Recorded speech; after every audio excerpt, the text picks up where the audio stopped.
the more I can do, but just sit here and... You are listening to I'm Refocused Podcast Special Edition with your host, Shemaya Reed. This podcast is designed to inspire you to live your purpose and regain your focus. Now, let's tune into today's podcast. Hey guys, this is I Am Refocused Podcast, and we are launching the first special edition. Normally, guys, you hear us on Thursdays at the barbershop, but today, man, we're going to kick something off. It's totally different, totally new, and basically it's just not going to be on Thursdays. So sit back and relax and listen to this dope podcast today. Today we have a special guest. She is a music artist, a songwriter, and an actress. Today we have Glenda Ulanday Toms. Did I say that right?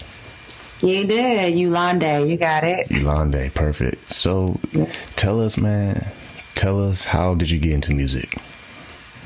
I've been singing since I was 3 years old. I started out in the choir. So my mother had me in the choir when I was 3. And my father actually used to be a musician.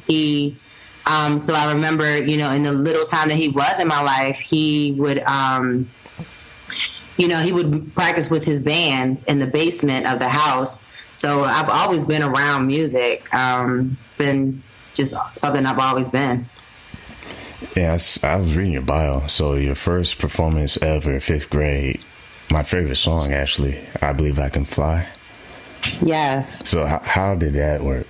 Did you get any kind of butterflies before you got on stage for the first time? Like, how did that process? How did you pick the song? How did it go? Well, actually, in elementary school, I was actually known to be the singer. Anytime there was a play or anything, they always would put me in, the lead roles or whatever. So when the 5th grade graduation came up, because that's where I sung I Believe I Could Fly, it was a no-brainer that they asked for me to sing for the 5th grade graduation. So that was actually my first performance. And I do remember what it is that made me choose that song. When I was in elementary school, my mother had me and my sister in aftercare. So my mom was a single mother. So, she would have us in aftercare. And in aftercare, all the kids would go play and they would, do whatever they would do. But aftercare, when I was in aftercare, I always asked the teacher if I could go to the music room after school and just hang out in the music room. So I would go in the music room and help the music teacher grade papers, or I would just play with the instruments or the pianos, or I would just listen to music, or just anything that had to do with music. I was there with the music teacher. Her name was Miss Cousins. I'll never forget her. But in there with her, just doing my thing. And in one of the days that I went there, which was every single day after school, she would let us she allowed me to listen to this cassette, which was my favorite, which was a Space Jam cassette. So I don't know if everybody remembers Space Jam, but I was listening to the Space Jam cassette like over and over and over again. That was one of my favorite cassettes at the time, and on there was I Believe I Can Fly, and that is what inspired me to choose that song for the 5th grade graduation. And for our listeners, it did not stop there. She was in high school competition as well. Tell us about that, because you won them too. So tell us a little bit about that. Yeah, that was definitely, it was so much support, I must say, because not only did people at the school support me, but, all my friends that I grew up in the church with, they came to support me as well. And it was just amazing. We did a Showtime at the Apollo. It was like our high school version of the Showtime at the Apollo. And the first year I played as Kiki, Kiki Shepherd, or I forgot her name, but the beautiful lady that walks across the, all the artists and all the contestants, and she'll put their hand over them. So I was her, but I also, competed in that same competition. So I ended up winning that competition, and I ended up winning the year after that as well. So that was just an amazing experience to be able to do both, win both years in a row. It was just amazing. And later on, after high school, you went to Carolina State University, correct? South Carolina State University. Yep. South Carolina. So tell us about the DJ that you met while you was going there, and how did that come about? Okay, so when I went to South Carolina State University, it's actually funny. I initially went being a dancer, one of the champagne dancers, which were the girls that dance with the band and travel with the band with the, the cute outfits and whatnot. I was initially supposed to be one of the dancers. And within 2 weeks of us, arriving, and we began band practice and rehearsals and whatnot, I ended up getting kicked off the team. And their reasoning was that I was getting kicked off the team because I was too thick. Because at the time I was, my shape was a lot thicker than the other girls. That's what they told me. Wow. So, without, putting too much out there, I definitely don't feel like that was it. I had been dancing 7 years, so I definitely knew experience wasn't it. But it was just one of those things where, I just didn't fit in, and, I got kicked off, but it was a blessing in disguise because it allowed me to actually still be a part of the band. The band director, he had no control over what the dance team did, but the band director still wanted me to be a part of the band. So I actually ended up becoming a band manager. And that's where I would hand out waters and stuff and just, do little miscellaneous duties with the band, but it allowed me to still travel with the band. Well, South Carolina has a big DJ out there named DJ Cleve who loves South Carolina State's band till this day. And he's a big DJ out in South Carolina. And, with me being able to kind of not have to be at rehearsal and, I kind of could do my own thing because all I was just a quote unquote manager. It allowed us to meet and actually talk. And he was actually the first person who was like, yo, I want to put you in the studio. And that's how we met, was because I just, we met at the band. And so it was really just a blessing in disguise getting kicked off the team because, that's how it happened. And your first time in the studio, how was that? Were you ever in the studio prior to that, or was that your first time? That was my first time. Because my family never really supported my singing, my singing career. So it wasn't like they really were introducing me to anything outside of singing in church. So that was definitely the first time that I ever had been in a studio. And it wasn't like an official studio that everybody sees on TV. It was one of those home studios, but it had a mic and everything. And for me, it was everything, even though it was in a room and it was a bed next to me. For me, it was everything because I was recording myself, and it was just so amazing. It just allowed me to tap into who I am, it was amazing. And that kind of prepared you for Carolina State University's talent showcase. Yeah. How was that experience? How did that go? I remember being really, really nervous because that was a bigger crowd, because I was kind of used to singing in the school crowds and the church crowds, but this was a bigger platform, you know what I mean?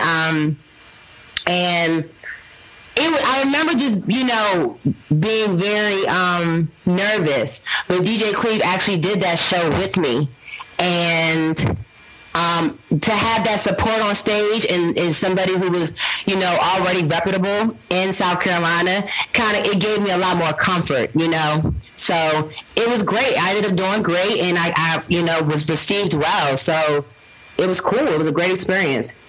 And that was just a beginning of multiple performances on campus, which in your bio, how in the world did you end up being a backup singer for a Motown artist, Lenny Williams? How did that happen? And Mary, the same way that I met DJ Cleve. It was simply just because I was on the sidelines being the manager, handing out waters and whatever else I had to do for the band to assist them, but it allowed me to just be freelancing. But at this point, people were starting to figure out, oh, hey, she's a singer, she sings, let's check her out. So South Carolina State's Marching 101 brought Mary. These were two different shows, but they brought Mary and they brought Lenny Williams to perform with them.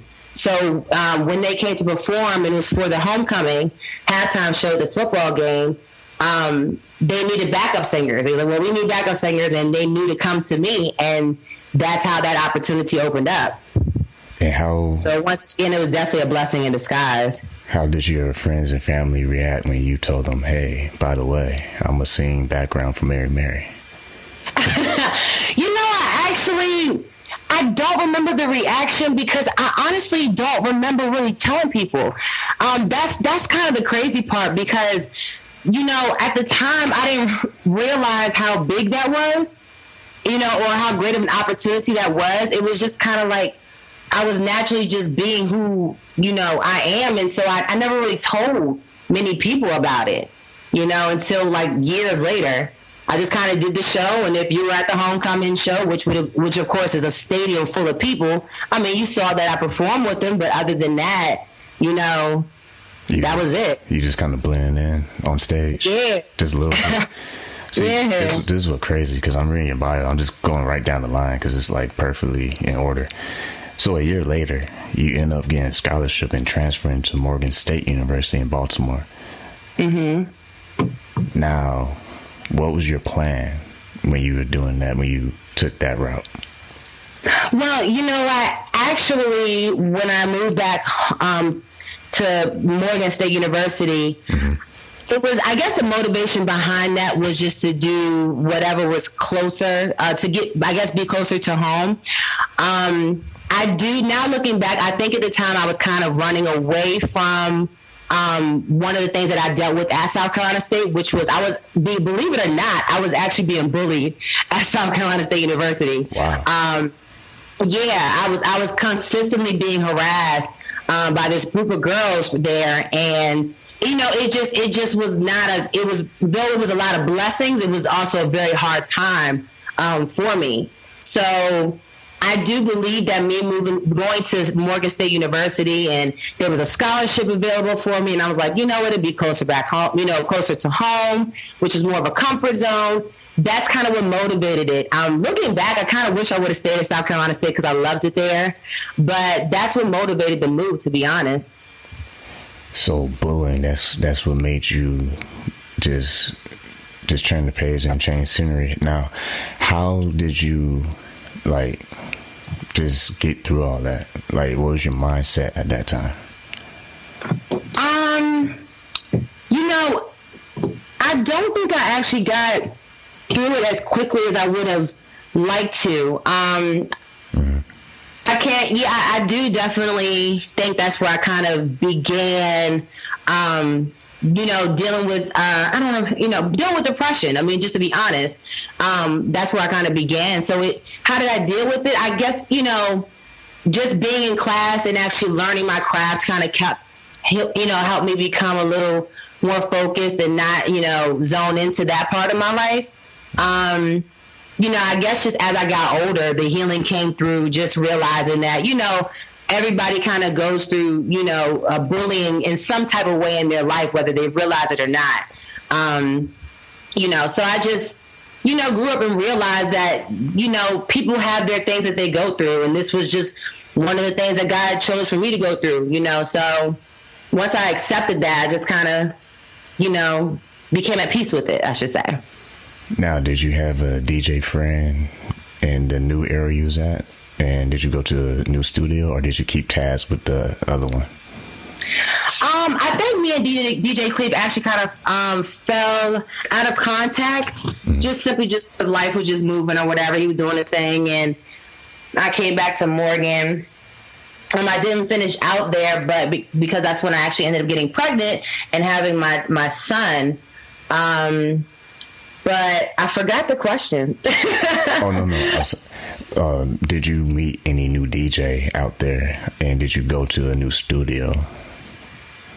Okay, and I did not. I actually stopped recording, believe it or not. I stopped recording, and I was really only singing for the most part when I was in class. I think I had kind of lost my passion. I think that was one of those moments or one of those times in my life where I was just kind of losing the passion for it and questioning, like, am I doing the right thing? And, my family was kind of telling me that I shouldn't be doing it, and music wasn't going to get me nowhere, and it didn't get my father anywhere. So, I was battling with what the family was telling me and what I wanted to do, and, not really believing in myself at the time.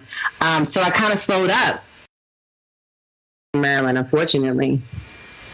But then, according to your bio, you did release something, though. I did. Tell us what that was. Tell us what that was. So I ended up linking up. Somebody kind of connected me with a lady by the name of Silk out here in the D.C. area, and she had like a local label here called Southeast Styles. At the time, that's what it was called. And so, I got in contact with her, and she began, I guess, managing my career, I should say. And that's how Hey DJ came out. So that was like my first single. It was pretty cool, and it was fun to get back into that. But I didn't get back into that until my son was probably about 2 years old. So at that, from the time span of Morgan State to when I began recording again, it was about 2 years. What inspired you to make that song? Just the fun of it, or you missed it? Well, back then for her, I don't want to say for her, but back then it really was just me, trying to pursue my career as an artist. So it wasn't a song that meant anything to me.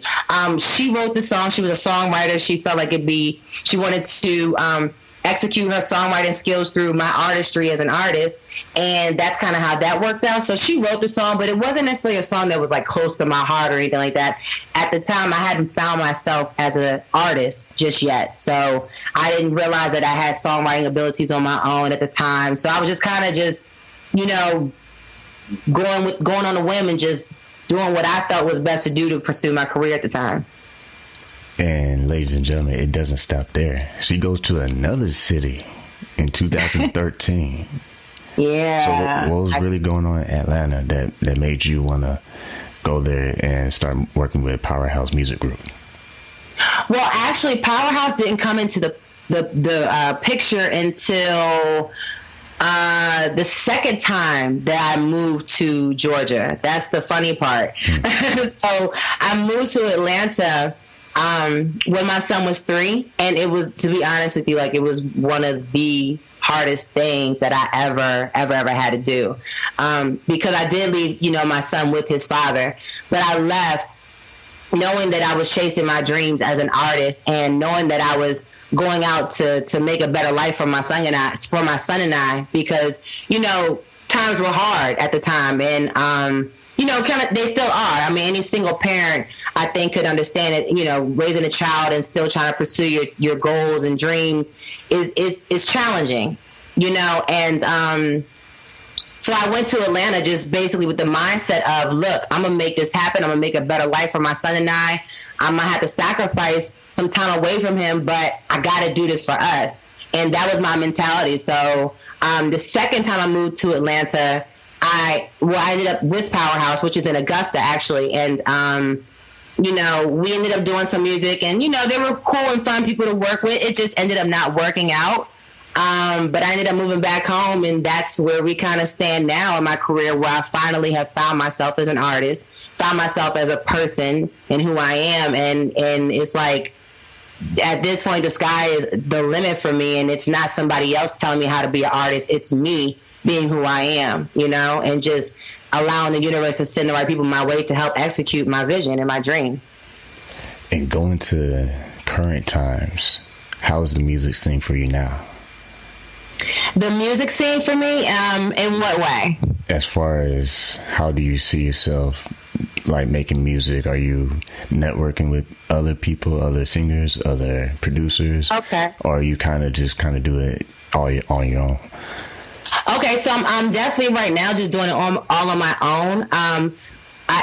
Somebody found out about me, and they're shooting a reality show out here in the DMV, and the reality show is actually based on DMV artists, and they found out about me, and they found out about my story, and called me, and they interviewed me, asked me a few questions, and fell in love with my story. So I'm actually currently filming that reality show. So it's called Face the Music, and it just really gives you an opportunity to really find out, like, the behind the scenes of Ulanday. So it's it's about DMV artists, but it gives you all of me, the times that when my mother died and my father being locked up, and where I come from, and just the struggles, like I said before, of being a single parent and still trying to pursue your career and still trying to raise an amazing young man, and still working to, pay the bills. It's a struggle. It's not easy, but the reality show allows everybody to see, the real life behind Ulanday. And how has all that, you mentioned all those struggles, like how has that just motivate you to keep going? Because not everybody, has that strong mentality of, I can get through this. It's I can't take credit because I have good people around me. One thing that I made sure I did when I got to a point in my life where I'm like, I had to change my life. I had to change my circle. And I'm so blessed because my circle around me is strong. They're spiritual, they pray, they're go-getters, they have goals and visions. So in the moments that get really, really rough for me, they have been my foundation. They, besides God, and that's God first is my foundation, but they've been God sent to be here to help keep me strong, and then it's like, opportunities, would come my way. It's like the universe would just, or God would just send, opportunity my way to keep me encouraged. So even in the moments where I'm like, oh my gosh, this is just too much. Like maybe I'm going after the wrong dream and maybe this is just not worth it. I'm a mom. I should be, it's everything that, the negative thoughts would try to tell you. But I just, the universe would send blessings my way that would just keep reminding me like, no, you're on the right track. Keep it going. So between just that and the good friends, that's what honestly keeps me going. And this whole thing with like music, man, how did you pick up on branding yourself? Because like you said, it's not like you're just singing in and just doing whatever. Like you're actually planning things out and testing things. So for you doing on your own, how do you find ways to market yourself independently? I try to use what's right in front of me. You know what I mean? That's exactly what I did because, the struggles in life got me to that point, because I literally was facing, okay, I got to pay this bill or I go pay for this photo shoot. You know what I mean? And I can't, I had to realize I couldn't always make the sacrifice of build money into studio time or build money into, photo shoots or whatever that it is I wanted to accomplish. And because I was doing a lot of that. And I basically just, it kind of, my situation forced me to just say, look what's right in front of you and just start there. And what was right in front of me was my social media. What was right in front of me was songs that I had already recorded. And, as far as branding myself, I never really thought hard about how to brand myself. I just made sure I kept sticking to, let me just be who I am. And whatever my heart desires at that time, that's what I'm going to be. And, just allowing my branding to just, flourish on its own, I guess. So that's how, I've been doing it with really just what's in front of me and just trying to maximize on that. Well, your history does match with what you just said, because how in the world do you just end up being a singer on stage with some established artists? Like not anybody can say that or everybody can say that. So what's some of the goals you have for 2018, the new year? 2018, I'm gonna jump out there and I'm gonna just be honest. I plan to be at the Grammys, and even if it's not like I'm an artist at the Grammys, I plan to just be there. You know what I'm saying? I plan to be at some big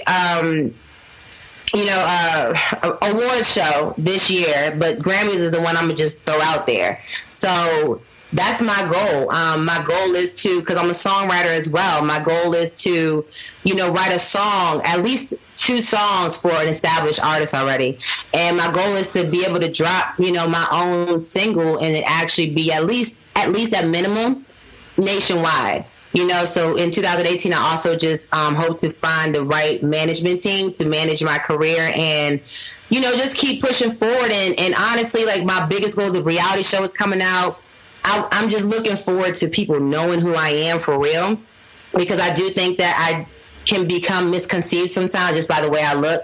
And I just look forward to people getting to know who I am and really hearing my story. And just seeing that, like through adversity, they could still make it, and that's just really my goal for 2018. I mean, you're an actress. You have a opportunity on a reality show. Like, dang, I need to catch up, man. But on a serious note, you are living a life a lot of people might dream about. A lot of people who want to sing like you are singing. A lot of people who want to write like you're writing.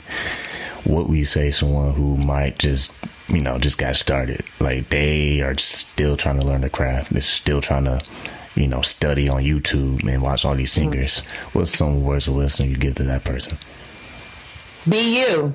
That's all I can say is be you. I think sometimes we tend to hinder ourselves by trying to look and see what somebody else is doing.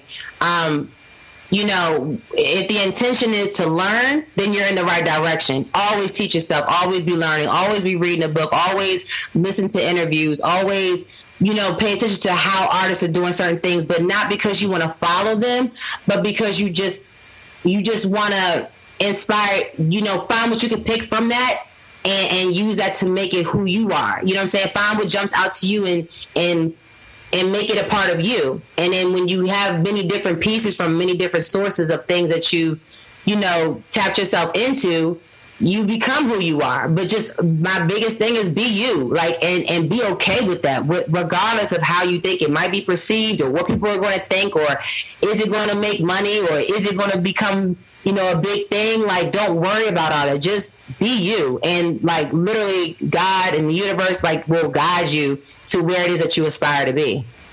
If you can work with any artist or just anybody, period, in the music industry, who would you want to work with and why? That was an exciting question. I want to say the first artist that comes to my mind is August Alsina. Mm-hmm. That's the first artist that comes to my mind because August Alsina, I'm a fan of him, and because he speaks of the struggle that I live, and he's one of the very few artists that actually grasp my attention, that I actually follow, and I'm like, oh, he's coming to town, cool, I'm gonna go check him out. I don't really follow that many artists. I study artists, but I don't follow them as in being a fan. But I'm a fan of August Alsina because of how real and true he is to himself and his story.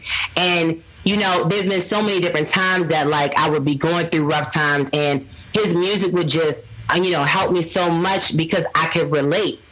And so I look forward to working with him. And it's actually so funny because I actually knew August Alsina before he was August Alsina, and I didn't even know. Yeah, I didn't even know it. I didn't know until after I was a longtime fan, and I'm like, oh my gosh, I knew this guy. And word on the street is he might remember me too. So to meet him again, if we remember each other or not, I know we probably will because of the circumstances of which you met.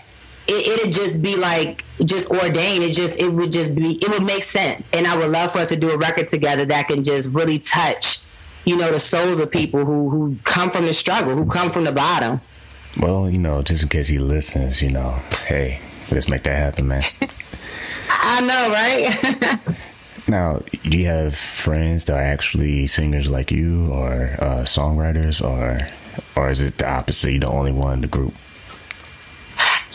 You know what? I think I'm the only one, to be honest. Most of anybody who might be around me, one of them, he's a playwright. He writes plays and movies and whatnot, so he writes. Other than that, I'm really the artist out of my close circle of friends. Anybody I keep in contact with outside of that, they're just producers and videographers, and they're just for great relationships. But to answer your question, I'm the outsider, I guess. So, yeah, I'm the only artist. You're outside, but you're always in the right place at the right time. Yeah. Low key. Going back to the early part of the interview, how you talked about no one knew you was performing on stage as a background singer.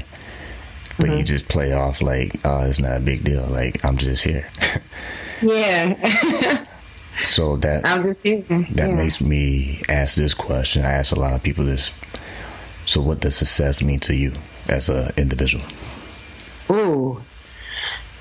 Success to me is living out your dreams and making money from it.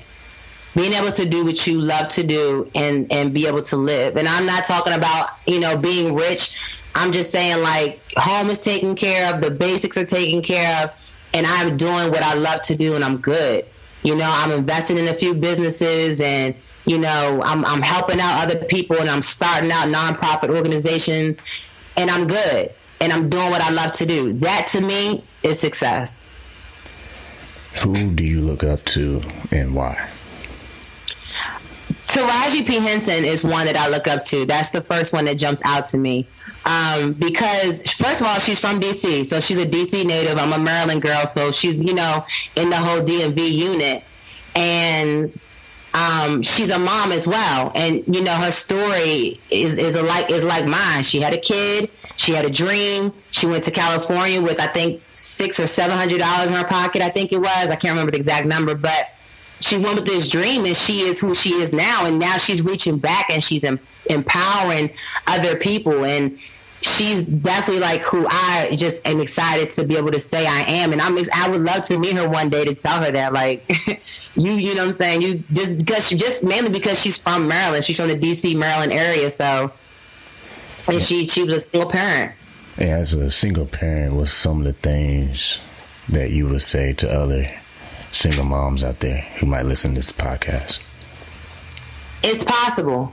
It's possible. And it's not going to be easy, but it's still very possible to, it can and it will happen for you to achieve whatever dream it is that you want to achieve. If you want to go back to school, you want to start your own business, whatever that thing is that your heart, like your child heart truly has always desired, it's not too late and nothing is too big. You know what I mean? And because you are a mom or a dad, it doesn't mean that you can't achieve that dream. Because I know sometimes as a parent, and if you're, good parents, you definitely want the best for your child. And that means sacrificing a lot of you so your child can have the best. But, I want to encourage them to still jump out there with whatever was right in front of them, whether it's big or small, still step. Because if you make one step every single day, that step is being honored. And eventually you'll blink and look up and be like, oh my gosh, like this actually worked. And it's not going to be easy, but just it's going to happen. If you believe you can do it, it will. That's my advice. I've been saying this on the podcast frequently now. And it's a saying that everyone's heard before. The grass is green on the other side of the fence, so to speak. Well, someone told me the grass is green over there only because you haven't checked their water bill. You gotta water your grass just as much as they water their grass. And I definitely see you watering your grass because with your story, you're still doing what you wanted to do. Yeah. So what's some of the things that made you refocus? Because I know you went through the bullying and you going through being a single parent, all those responsibilities being dropped in your lap now. What are some of those things that just kept you focused on that path to where you didn't get distracted? Well, I did get distracted. So I'll be honest, like I had moments where I did get distracted. Like I said, I went 2 years without singing. I just let the struggles of life and a single parent, deter me and distract me. I was always just focused on surviving, to be honest with you. Like that's it. And it just seemed like singing was in the way, and it wasn't worth me, obtaining those dreams. But what keeps me going, like I said, is the unit around me. And then it's also like I've been on my butt. I don't know if I can curse it now, but I've been on my butt so much and so hard so many times with so many different situations. Not having a strong family support system to help me raise my son and everything. It just, when you become so low and you've been through so much, like it's something about it's something that happens when your soul connects to what it is that your heart has always desired. And it's like you make the choice that I'm going to go for this, because you know what? I'm already messed up anyways. I might as well just go and try to sacrifice and try to make this dream happen. Because you just get into the mentality of, yo, I'm already messed up as it is. Like, you know, stuff is already hard as it is. I might as well just go after my dream and struggle with it and just have faith that it's going to work out. That's the mentality I had. And I actually forgot, you know, right before my mom died when I was 12, my mother made me promise her that I would not stop doing music. And, you know, it's so funny because it's not funny, but it's just kind of crazy that I forgot that she, you know, made me make that promise to her. And I remembered it recently. And it was like, once I remember, I was like, oh my gosh, I remember my mom pulling me aside. It was probably about a week before she died. And she looked at me and she said, you make sure you keep doing music.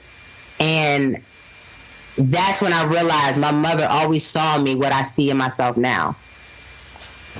Wow. So you was only 12. 12 years old. Yep. She stopped breathing in my arms. Wow. So you, right from at a young age, you had to make some really hard decisions. How? Yeah. Mm-hmm. I don't even know how to ask this question. That's the first time, man. How have you kept that as a motivational factor? Because, you know, for her to say that to you, don't ever stop. Has that always popped in your head when you felt like you wanted to stop? It didn't pop in my head until recently, because like I said, I just remembered, you know, I was going through so much in life. I just lost complete touch of who I was, which, you know, when I say who I was, the kid in me, you know, everybody has the real who they are and who they were when they were a kid. You know, and I lost that. And so I really just forgot. And like I said, it wasn't until recently that I remembered, oh my gosh, my mom made me make this promise. And it was like, once I remembered that, I felt that support system there that I never felt I had before. Because she felt enough to say it before she died. Those were her last words. And that says something to me, that I felt that. You know, and like now I feel like she's always with me. I know she's with me. You know what I mean? Supporting me on the other side, like rooting me on, pushing me and guiding me, you know. What's one of your first childhood memories with your mom? When she took me to see my favorite artist at the time. When I was young in elementary school, anybody who like knew me in elementary school, they'll tell you to this day, that girl loved her some Brandy. I was a Brandy fan, a big Brandy fan. And I'll never forget, you know, my mom, like I said, she was a single mom doing it on her own, no father figure or nothing. And so we didn't have it all, you know what I mean? And I remember she got tickets for me to go to a Brandy concert. And the day of the concert, Brandy was doing like a meet and greet at like a Walmart or something like that. And I remember we were standing in this really long line. We was like way in the back in the back of the line. It was just like, oh gosh, you know, it's gonna be forever before we see her. And my mother stepped out of line and she was like, I'll be right back. So she left. She came back and she was like, hey, come here real quick. And I was like, what? I'm like, no, Mom. Like, no, I can't get out of line. We got to see Brandy. She was like, if you don't be quiet and come on. And so I'm looking at her like, but she gave me that look, that mama look like, girl, if you don't shut up and come on. So I'm thinking like, oh my gosh, I'm not about to, she about to take me out of line. I'm not going to be able to see Brandy. I was heartbroken. Whole time she was walking me to inside the Walmart. She had found out exactly where Brandy was going to be walking. So she surpassed this long line that we were in and got me to the front. And when Brandy walked down that aisle, she looked at me and I bust out crying. And Brandy looked at me and she wiped my tears and she was like, baby, don't cry. And just kept walking. I will never, ever forget that. And that night we went to her concert. Well, I think it's safe to say you're meant to do music. At least that's my vote. Wow. Yeah. That's one story, man. Yeah. God is good. So, I mean, shoot, if nothing else motivate you, that right there, just play this podcast again, because, wow. How do you see yourself navigating in the music career? How do you want to, like, what do you want to get out of it? That's a good question. Like I said, the biggest thing I want to get out of it is to have a big platform, big enough to where millions and millions of people can look at me like I look at Taraji P. Henson and say, she did it, I know I could do it too. So I want to see them seeing me perform. Like this reality show that I'm doing, it's a blessing. It's a great thing. But to be honest with you, like, that's just the stepping stone for me. That's just the beginning for me, to be honest with you. Like, I don't plan on being a reality TV show star. That's not what I want to do. It's just an opportunity for me to execute my music and my story. And I see myself performing. I see myself, like I said, writing for major artists. I honestly feel like this is going to go bigger than I can even imagine. I mean, I know just saying, like, I just see myself performing and writing. It sounds so cliche, but that's what I see. I see big crowds. You know what I mean? I see a movie being told, or a movie being done about my life. You know what I mean? Because it's so much more than, you know, what we even touched in just this hour. So I just see many being inspired. That's my biggest dream, that they can look at me and say, wow, she did it, and she's beautiful, and her mom right, like she didn't give up. So I know I could do it too. You know? That's it.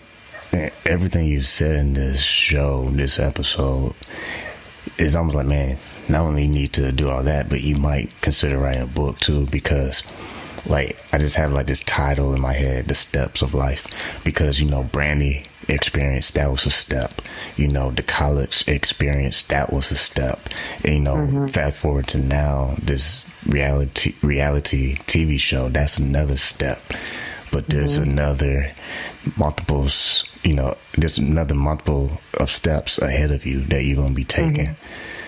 So what will you say to somebody who might be in your shoes, you know, single parent, but they want to be in the entertainment business, but they feel like they stuck? What's one of the things that they need to do to get unstuck? Let me see, because I'm trying to put myself back in that moment where I felt that, so I can speak to it. But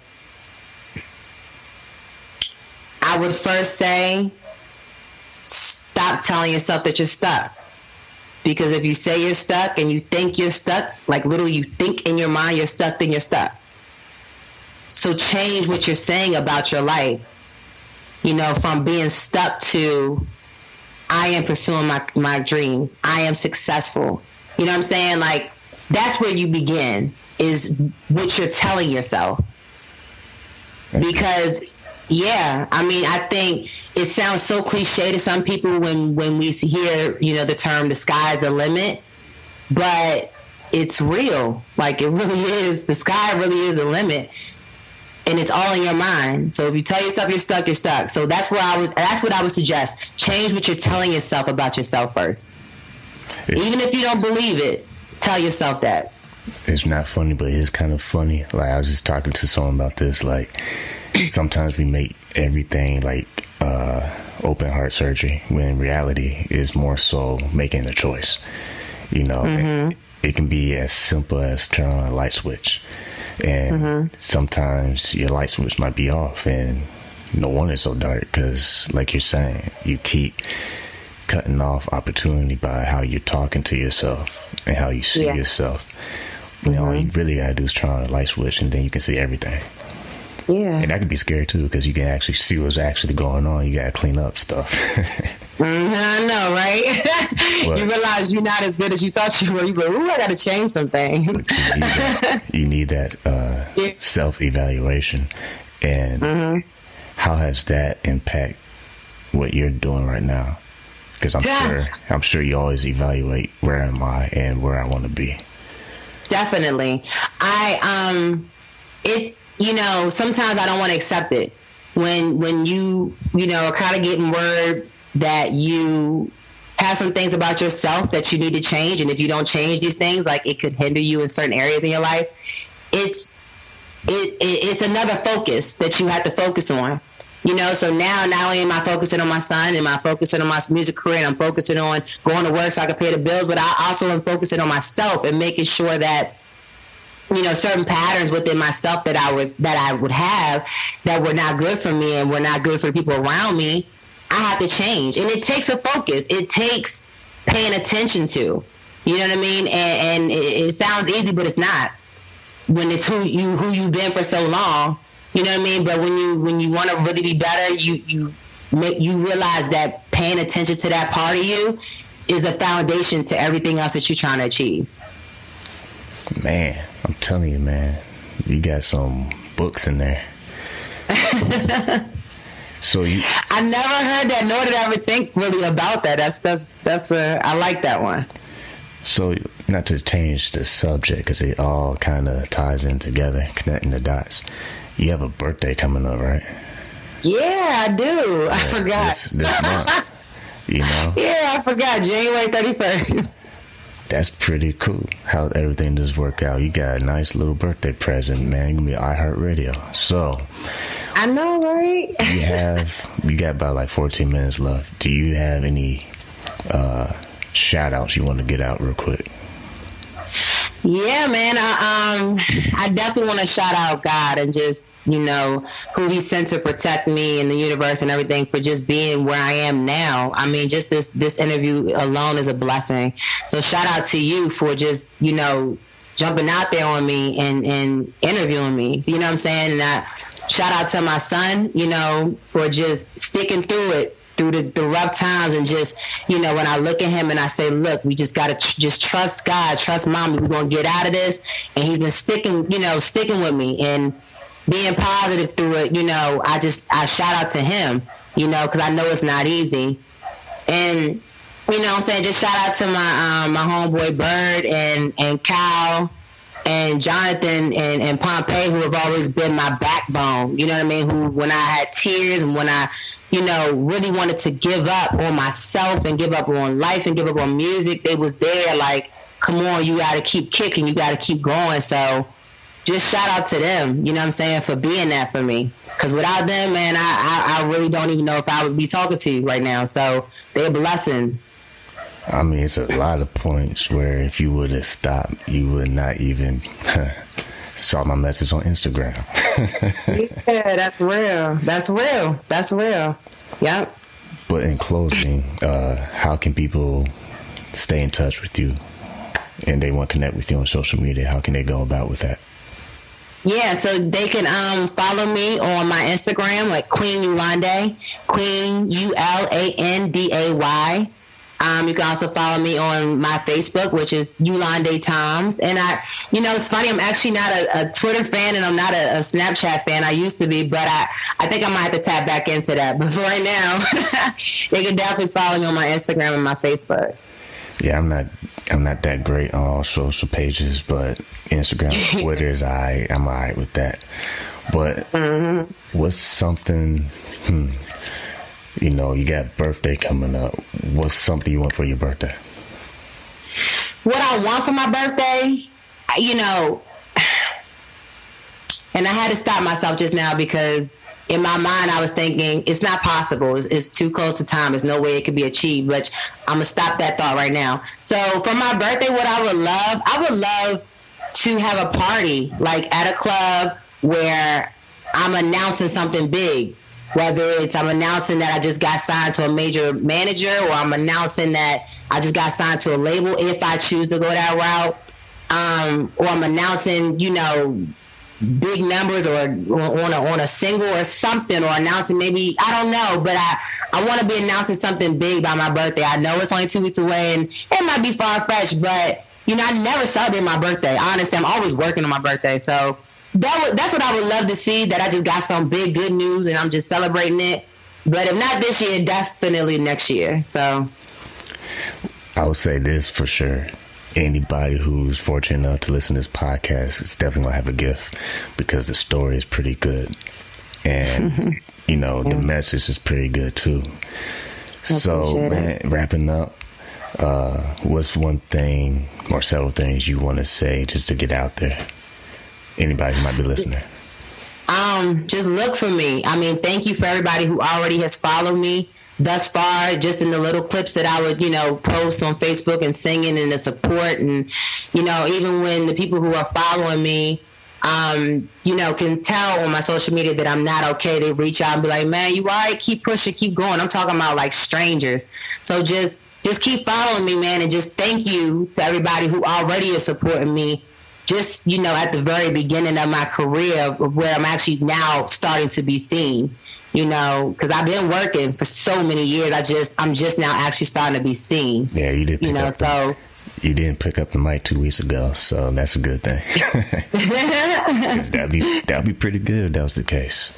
Yeah. So just watch me, man. Follow me, and just know, just follow me. Just trust, it's gonna be. I just want people to follow me because I want them to see what God can do, man. Like, for real. I say there's a lot of people that have been on the podcast. We have some younger adults on the podcast. One thing that they've been saying is just speak into existence. Like, you just got to believe it and just go for it. This podcast, just a real quick summary. We started this podcast in September, and it's like blowing up like fire. But we started a magazine 4 years ago. So it took 4 years for us to actually start the podcast. But it's perfect timing because, look, we're interviewing you. So with that being said, thanks for taking time out of your busy schedule to be on I Am Refocused podcast. I definitely want to give a shout out to our sponsor, Bebe McClinton, All Sports Speed and Conditioning. So make sure y'all go allsportsfitness.net. Mr. Bebe McClinton, he's the one you want to be. He trains NFL players, NBA players, the whole 9 yards, man. Y'all make sure you go support him in his business. And also, definitely, our official partner when we're doing the podcast on Thursdays. He's a partner every single day. Mr. Rico Rodriguez of Rockefeller's Barbershop right here in San Antonio. If you fly in San Antonio, if you live in San Antonio, go to 1733 Babcock Road. And also, last but not least, if you love donuts, I'm skinny, but I like donuts, Big shout out to Miss Kim with River City Donuts for being sponsored with us and just holding it down for I Am Refocused podcast, allowing us to have a platform to just inspire people to live their dream, find their purpose, and find their passion. Because you ain't going to have a good, happy life if you're not finding what you're called to do. Whether it's the arts, whether it's, being a doctor, lawyer, whatever it is, you got to find out what it is. So listen to this podcast, tell everybody about it, because we're coming back with more and more. And we definitely going to have you back on the show for some updates whenever you got some good news for us. Oh, yeah, I would love to. Definitely. Thank you. So once again, guys, we're wrapping up this special edition of I Am Refocused podcast. Make sure you tune in this week on Thursday because we will be back at Rockefeller's Barbershop with the one and only Rico Rodriguez. So that's the owner. That's the one who's been supporting us since day one, and he's allowed us to be at his barbershop to record live. So once again, y'all stay cool. God bless and peace out. Bye.